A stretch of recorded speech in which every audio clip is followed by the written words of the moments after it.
Ever heard that saying? The grass is always greener on the other side. Oh, yeah, classic. Well, today we're going deep, figuring out why we always think things are better somewhere else. Why we overvalue what we don't have. It's like human nature or something, right? Exactly. And we've got this awesome article by Marynês Pereira. Oh, I've heard of her. Wait till you hear this. She's a neuroscientist, and D, a quantum physics expert, and D, she specializes in positive psychology. Wow, that's a lot of hats. I know, right? Must make for some pretty interesting insights. It totally does. She calls this whole thing the illusion of the greener grass.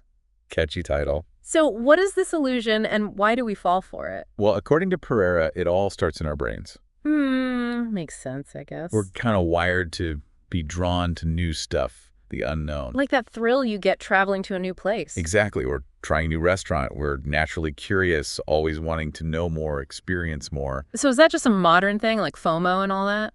Nope, not at all. From an evolutionary standpoint, it makes total sense. I hope so. Think about our ancestors, the ones who were curious, adventurous.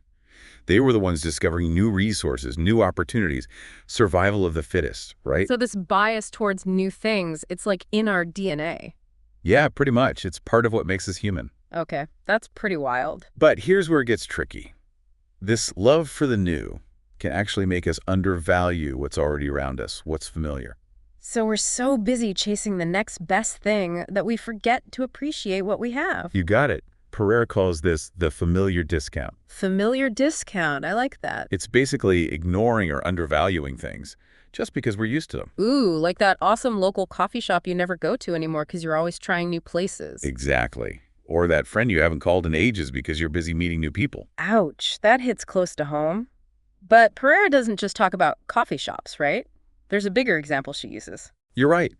She talks about companies, how they're always looking for solutions outside, hiring consultants and experts, Man. and they totally miss the talent they already have inside the company. Wow, yeah, like they think the magic answer is always somewhere else. Exactly.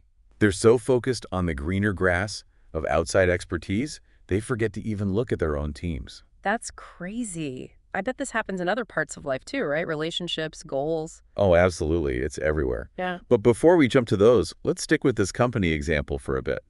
Pereira has this really cool point about marketing and how it makes this whole illusion even worse. Okay, now I'm really curious. How does marketing fit into all this? Well, think about it.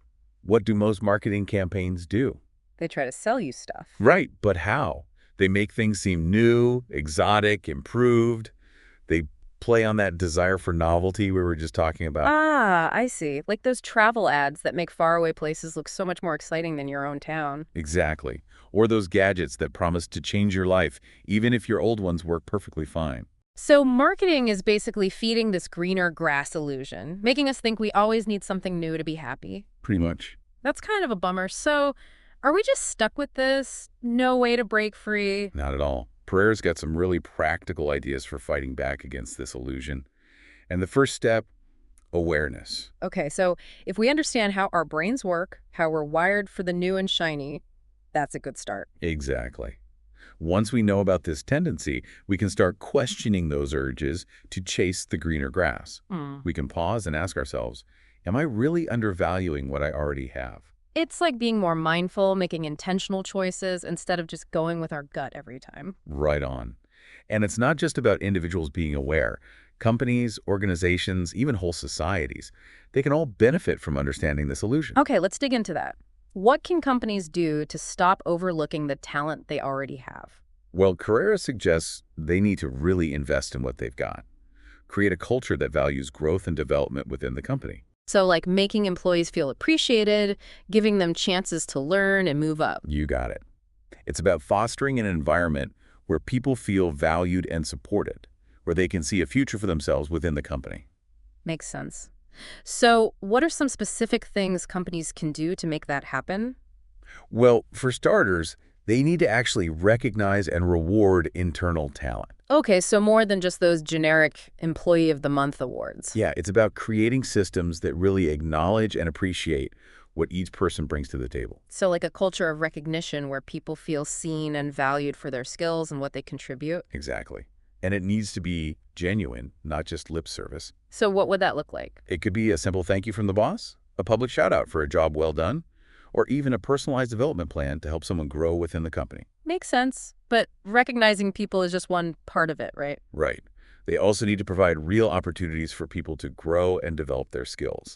Think training programs, mentorship opportunities, or even creating some kind of internal talent marketplace. A talent marketplace? Yeah, like a place where employees can show off their skills and explore different paths within the company, maybe even try out different roles. So it's about giving people a chance to grow without having to leave the company to find those opportunities. Exactly. By investing in their own people, companies can fight this whole illusion of the greener grass and create a workforce that's more engaged, loyal, and productive. That's win-win, right? Exactly. It's good for everyone. This is making me rethink so much about how we view talent and success. It's a real shift in perspective. And it's not just about companies. This idea of investing in what we have applies to so many areas of life. That's a great point. I'm really curious to explore that. But before we do, can we circle back to Pereira's main argument for a second? Just want to make sure we're all on the same page. Of course. What part would you like to revisit? Well, we've been talking about the familiar discount and how it makes us undervalue what's close to us. But I'm wondering if there's more to it than just familiarity. Like, is there something about our brains that actually makes us crave what's far away and unknown? That's a great question, and it really gets to the core of what Pereira's saying. She thinks this whole illusion of the greener grass comes from this deep psychological need for growth and expansion. Okay, that makes sense. We are naturally curious beings, always looking for new experiences, new knowledge. Is kind of what drives us forward as individuals and as a species, right? Exactly. And this drive to grow can show up in all sorts of ways. It could be wanting to travel to new places or learn a new skill, meet new people, or even just understand the world around us better. So this illusion, it's not necessarily a bad thing. It's actually reflecting our natural desire to learn and grow. You got it. It's all about finding the right balance.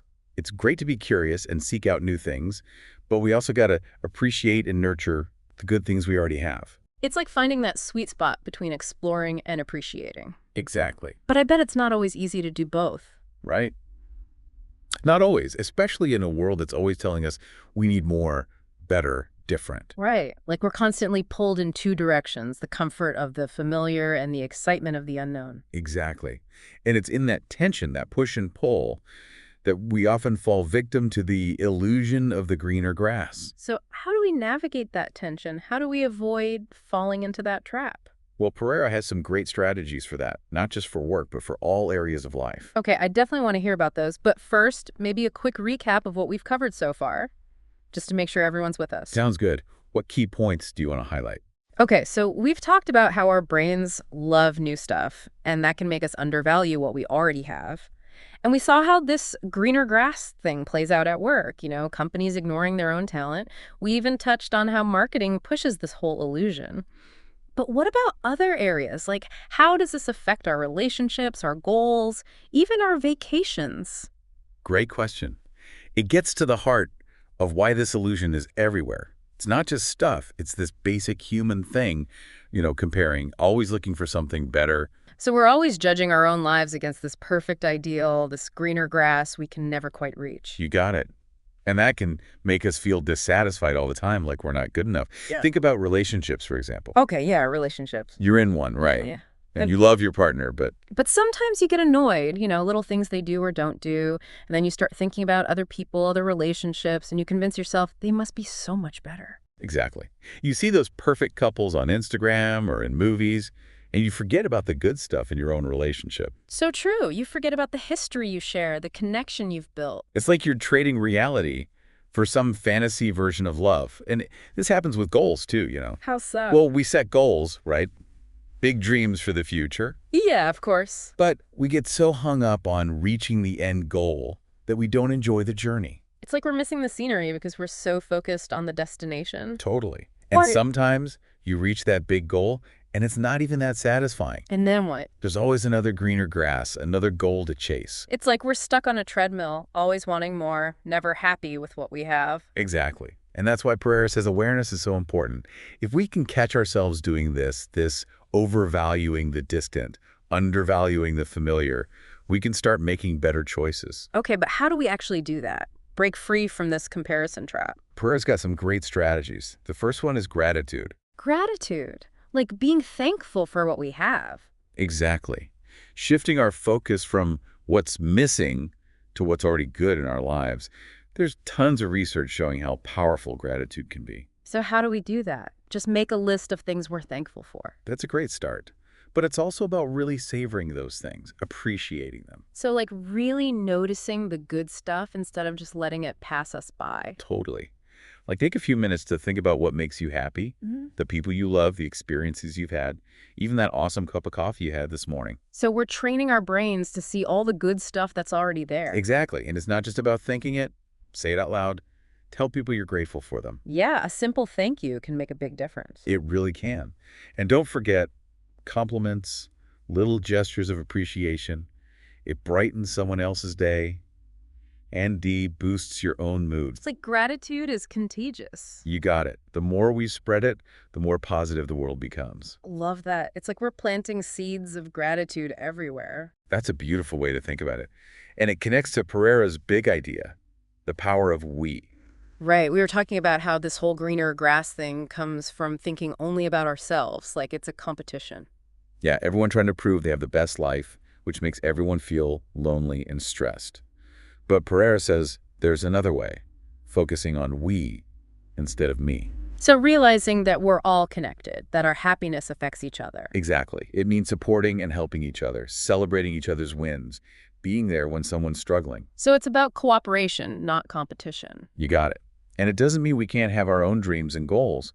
It just means realizing that helping others doesn't take away from our own success. So we can go after our own goals and contribute to something bigger than ourselves. Exactly. And it doesn't have to be huge, complicated stuff. What kind of things are we talking about? Volunteering, supporting local businesses, being a mentor, just being kind and caring to the people around you. It's like every little act of kindness makes a difference. Totally.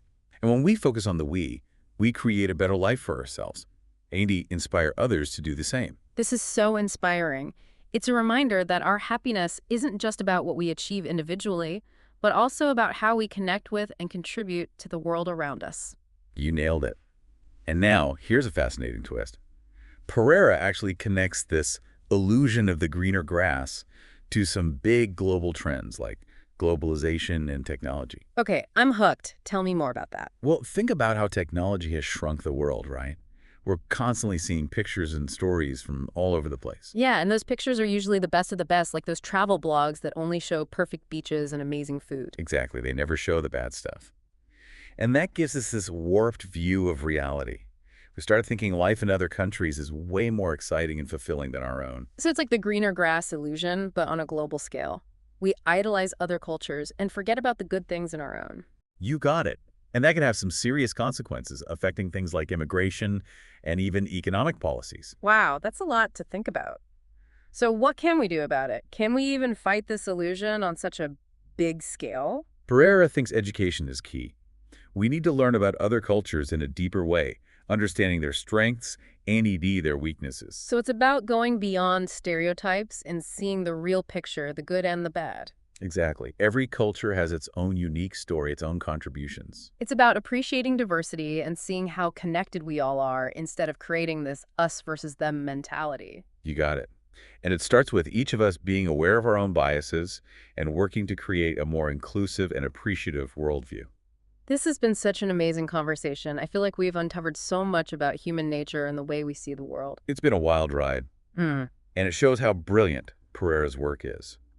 She brings together so many different fields to give us this complete picture of this super common human experience. Absolutely. Her work reminds us that we have the power to create our own reality, to choose gratitude over envy, to choose growth over getting stuck, and to focus on abundance instead of scarcity. Perfectly said. And that's a great message to leave our listeners with. Okay, listeners, we've covered a lot, but we hope you found this deep dive as interesting and inspiring as we have. Now, as we wrap up, we want to leave you with a few things to think about. So we've been talking about this illusion of the greener grass and how it pops up everywhere, from our jobs to our relationships. It's crazy how our brains make us think something's better just because it's different, you know? It really is a powerful illusion. It all comes back to that desire for growth and expansion we were talking about. Right, but it doesn't mean we have to be unhappy all the time, always chasing something better. Exactly. One of the best ways to deal with this is to appreciate what we already have. That's where gratitude comes in. Yeah, gratitude. It sounds so simple, but I bet it's tough to actually do, Mhm. especially when we're surrounded by messages telling us we need more, more, more. It definitely takes practice. It's a skill you build over time, but it's so worth it. Studies show that people who practice gratitude are happier, have better relationships, even their health is better. Wow, seriously. Yeah. So how do we actually do it? Bring more gratitude into our lives? Yeah, that's the million-dollar question. Any tips? Well, one of the easiest and most effective ways is to keep a gratitude journal. Oh, I've heard of that. What's the deal with that? It's super simple. Just take a few minutes every day to write down things you're grateful for. Like anything. Anything. The roof over your head, a good cup of coffee, a nice thing someone did for you. So it's about paying attention to those little things we usually take for granted. Exactly. It's amazing how quickly that can change your whole outlook. You start focusing on what you have, and you realize you have a lot more than you thought. It's like we're training our brains to see all the good stuff, right? Exactly. And it's not just about writing it down. Tell people you're grateful for them. Yeah, sometimes we forget to do that. Just say a simple thank you. Right. A sincere compliment, a gesture of appreciation, it goes a long way, not just for them, but for you too. It's like gratitude is contagious. It really is. The more we spread it around, the better everything gets. It's like we're planting these gratitude seeds that grow into a better world. I love that. And it brings us back to Pereira's point about the power of we. Right, how the whole greener grass thing comes from this feeling of being alone, like everyone's competing with each other. Yeah, trying to prove who has the best life, which ends up making everyone miserable. Pereira says the answer is to focus on we instead of me. So realizing that we're all connected, that helping each other actually makes everyone happier. Exactly. It's about shifting our mindset from what's in it for me to how can we all thrive together. Okay, that sounds great, but how do we actually do that? Start with small acts of kindness and compassion. Be there for your friends and family, volunteer, support your community, stand up for people who need help. So basically, use our talents and energy to make the world a better place. Exactly. Yeah. It doesn't have to be some big dramatic thing. Just smile at someone, offer help, listen with an open heart. Every little bit counts, right? Absolutely. Every act of kindness is like a seed we plant for a more beautiful and compassionate world. And when we focus on we're not only making things better for others, we're making our own lives better too. Exactly. And that's what Marynês Pereira's work is all about. It's about realizing that we have the power to create a world where everyone has the opportunity to thrive, a world where the grass really is green for all. This has been an incredible deep dive. Thanks to Marynês Pereira for her amazing insights and for reminding us that we can choose gratitude, choose growth, and choose connection. The world is full of good things. We just have to open our eyes and see them. Well said. And remember, listeners, the power to create that world starts with each of us. Choose to invest in what you have and watch the magic happen. That's it for this deep dive. Thanks for joining us, and we'll see you next time.